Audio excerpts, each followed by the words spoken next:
श्री कृष्ण जिस स्तर की बात करते हैं, क्रमश चलकर उसी स्तर पर खड़ा होने वाला कोई महापुरुष ही अक्षरशः बता सकेगा कि श्री कृष्ण ने जिस समय गीता का उपदेश दिया था, उस समय उनके मनोगत भाव क्या थे। मनोगत समस्त भाव कहने में नहीं आते, कुछ तो कहने में आ पाते हैं, कुछ भाव भंगिमा से व्यक्त होते हैं और शेष पर्याप्त क्रियात्मक हैं, जिन्हें कोई पथिक चलकर ही जान सकता है। जिस स्तर पर श्री कृष्ण थे, क्रमशः चलकर उसी अवस्था को प्राप्त महापुरुष ही जानता है कि गीता क्या कहती है। वह गीता की पंक्तियां ही नहीं दोहराता, बल्कि उनके भावों को भी दर्शा देता है, क्योंकि जो भी दृश्य के सामने था, वही उस वर्तमान महापुरुष के समक्ष भी है। इसलिए वह दिखा देगा, आप में जागृत भी कर देगा, उस पथ पर चला भी देगा। पूज्य श्री परमहंस जी महाराज भी उसी स्तर के महापुरुष थे। उनकी वाणी तथा अंतः प्रेरणा से मुझे गीता का जो अर्थ मिला, उसी का संकलन यथार्थ गीता है।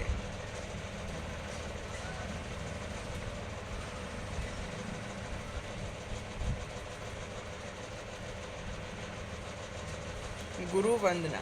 ओम श्री सद्गुरु देव भगवान की जय।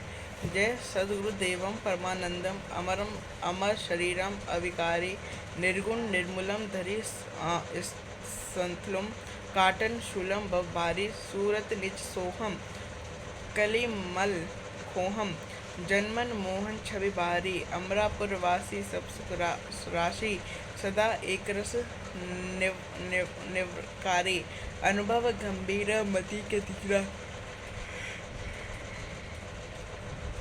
अलग फकीरा अवतारे योगी अदृष्टा त्रिकाल दृष्टा केवल पद आनंदकारी चित्रकूट ही आयो अद्वैत लखायो अनुसुईया आसन मारी श्री परमहंस स्वामी अंतर्यामी है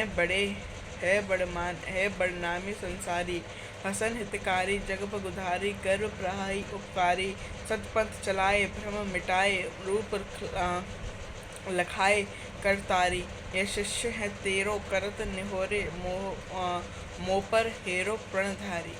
जय गुरुदेव भारी। ओम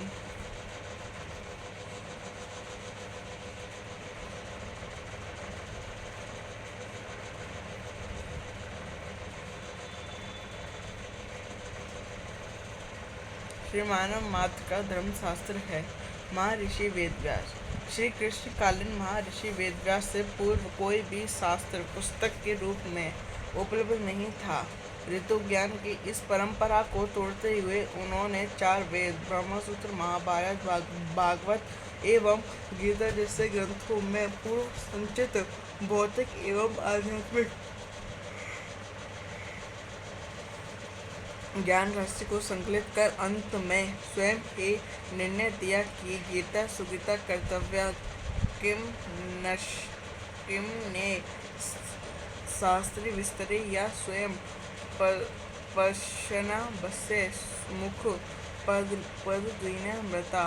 गीता भली प्रकार मन करके हृदय में धारण करने योग्य है। जो पद नाम भगवान के श्री मुख से निरस्त वाणी है, फिर अन्य शास्त्रों के संग्रह की क्या आवश्यकता। मानव सृष्टि के आदि में भगवान श्री कृष्ण के मुख से निरस्त अविनाशी योग अर्थात श्रीमद् भगवत गीता, जिसकी विस्तृत व्याख्या वेद और उपनिषद हैं, विस्मृति आ जाने पर उसी आदि शास्त्र को भगवान श्री कृष्ण के अर्जुन के प्रति पुनः प्रकाशित किया, जिसकी यथावत व्याख्या यथार्थ गीता है। गीता का सारांश इस श्लोक से प्रकट होता है।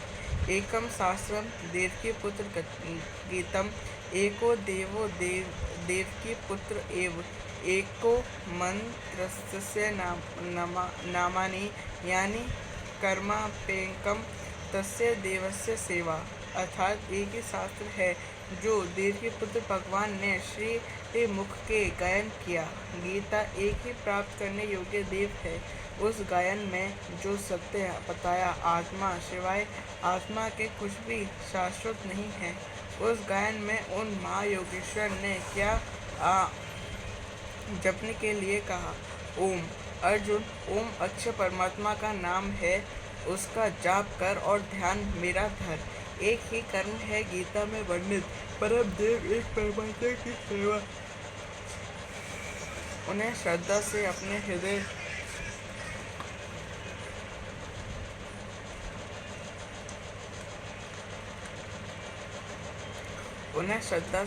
हृदय में धारण करें।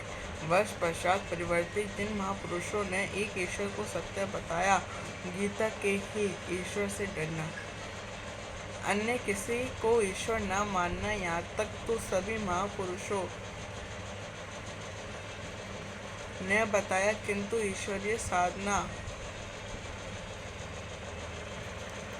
ईश्वर तक की दूरी तय करना, यह केवल गीता में ही सांगोपांग क्रमबद्ध सुरक्षित है। गीता से सुख शांति तो मिलती ही है, यह अक्षय अनामय पद भी देती है। देखिए श्रीमद् भगवद गीता का टीका। यथार्थ गीता। यद्यपि विश्व में सर्वत्र गीता का समादर है, फिर भी यह किसी मजहब या संप्रदाय का साहित्य नहीं बन सकी, क्योंकि संप्रदाय किसी न किसी रूढ़ि से जकड़े हैं। भारत में प्रकट हुई गीता विश्व मनीषी की धरोहर है, अतः इसे राष्ट्रीय शास्त्र का मान देकर ऊंच नीच, भेदभाव तथा कला परंपरा से पीड़ित विश्व की संपूर्ण जनता को शांति देने का प्रयास करें।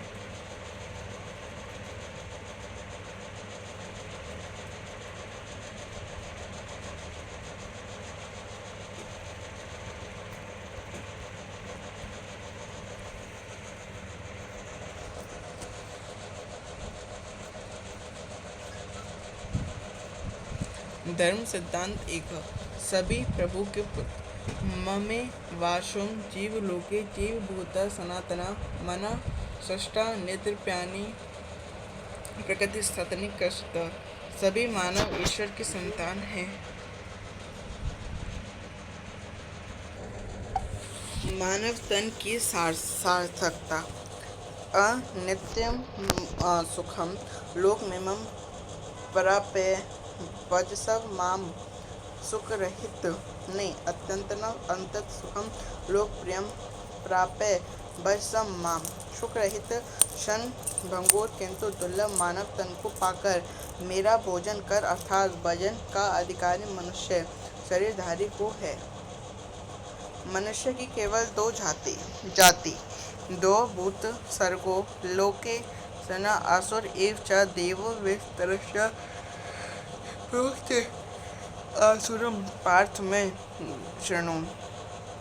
मनुष्य केवल दो प्रकार के हैं, देवता और असुर। जिनके हृदय में देवी संपत्ति कार्य करती है वह देवता हैं, तथा जिसके हृदय में आसुरी संपत्ति कार्य करती है वह असुर हैं। तीसरी कोई अन्य जाति सृष्टि में नहीं है। हर कामना ईश्वर से सुलभ। त्रिविद्या माम सोमपा पुत्पापा यज्ञदृष्ट्वा सर्वगतिं प्रार्थयन्ते ते पुण्यमासाद सुरेन्द्र लोक मश्नते दिव्या देव भोगान। मुझे बचकर लोग स्वर्ग तक ही कामना करते हैं, मैं उन्हें देता हूँ, अर्थात सब कुछ एक परमात्मा से सुलभ है। भगवान की शरण से पापों का नाश। अपि चेदसि पापेभ्यः सर्वेभ्यः पापकृतं सर्व ज्ञान फल वेनेव वृजिनं संतरिष्यसि। संपूर्ण पापियों के अधिक पाप करने वालों भी ज्ञान रूपी नौका द्वारा निसंदेह पार हो जाएगा। ज्ञान।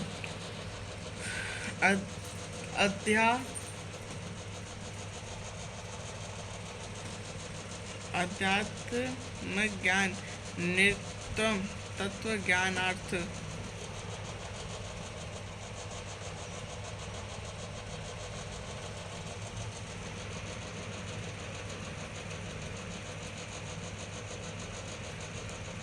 दर्शनम एत ज्ञानमिति प्रोक्त ज्ञानम यत्तु नाथ्यम। आत्मा के अधिपत्य में आचरण तत्व के अर्थ रूप मुझ परमात्मा के प्रत्यक्ष दर्शन ज्ञान है, और इसके अतिरिक्त जो कुछ भी है अज्ञान है। अतः ईश्वर की प्रत्यक्ष जानकारी ही ज्ञान है। भजन का अधिकार सबको। अपि चेत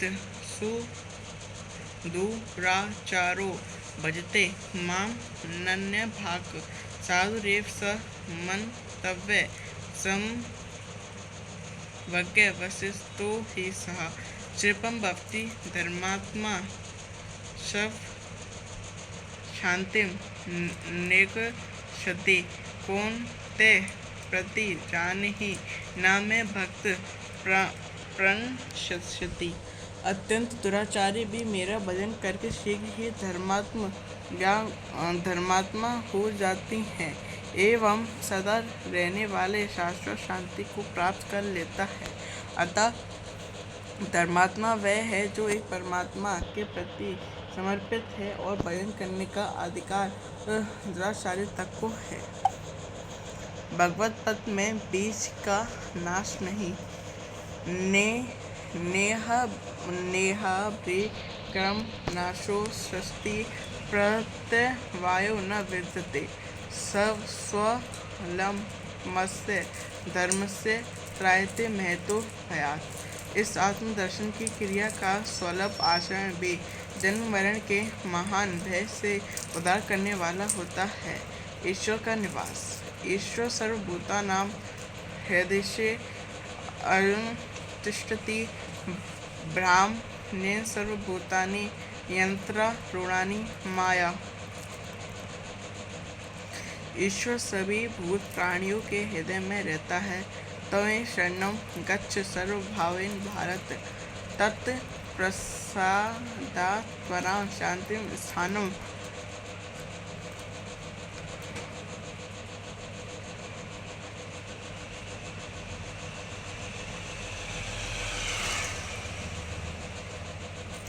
प्राप्स्यसि शाश्वत। संपूर्ण भाव से उस एक परमात्मा की शरण में जाओ, जिसकी कृपा से तुम परम शांति शाश्वत परम धर्म को प्राप्त होगा। यज्ञ।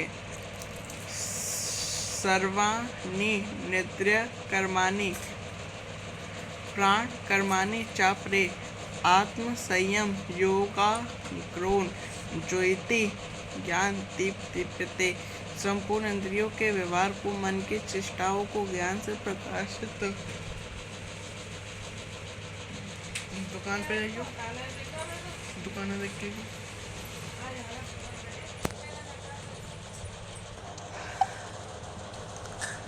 आपने जुहितम प्राणम प्रोम शापन तथा परे प्राणापान गतिरत्वा प्राणायाम परायणा। बहुत से योगी श्वास को प्रश्वास में हवन करते हैं और बहुत से प्रश्वास को श्वास में। इससे उन्नत अवस्था होने पर अन्य श्वास प्रश्वास की गति रोककर प्राणायाम परायण हो जाते हैं। इस प्रकार योग साधना के विधि विशेष का नाम यज्ञ है। उस यज्ञ को कार्य रूप देना कर्म है। कर्म एवं बहुविधि यज्ञ विदिता ब्राह्मण मुखे कर्म जाने विद्यम तान वर्षमानेव ज्ञात्वा विमुक्षसे। इस प्रकार बहुत से यज्ञ जैसे श्वास का प्रश्वास में हवन, प्रश्वास का श्वास में हवन, श्वास प्रश्वास का निरोध कर प्राणायाम के परायण होना इत्यादि यज्ञ जिस आचरण से पूर्ण होता है उस आचरण का नाम कर्म है। कर्म माने आराधना, कर्म माने चिंतन। योग साधना पद्धति का नाम यज्ञ है। विकर्म का अर्थ विकल्प शून्य कर्म है। प्राप्त के पश्चात महापुरुष के कर्म विकल्प शून्य होते हैं। आत्मस्थित, आत्मतृप्त, आत्म आप्त काम महापुरुषों को ना तो कर्म करने के कोई लाभ है, ना छोड़ने से कोई हानि ही है, फिर भी वे पीछे वालों के हित के लिए कर्म करती हैं। ऐसा कर्म विकल्प शून्य है। विशुद्ध में विशुद्ध है और यही कर्म विकर्म कहलाता है।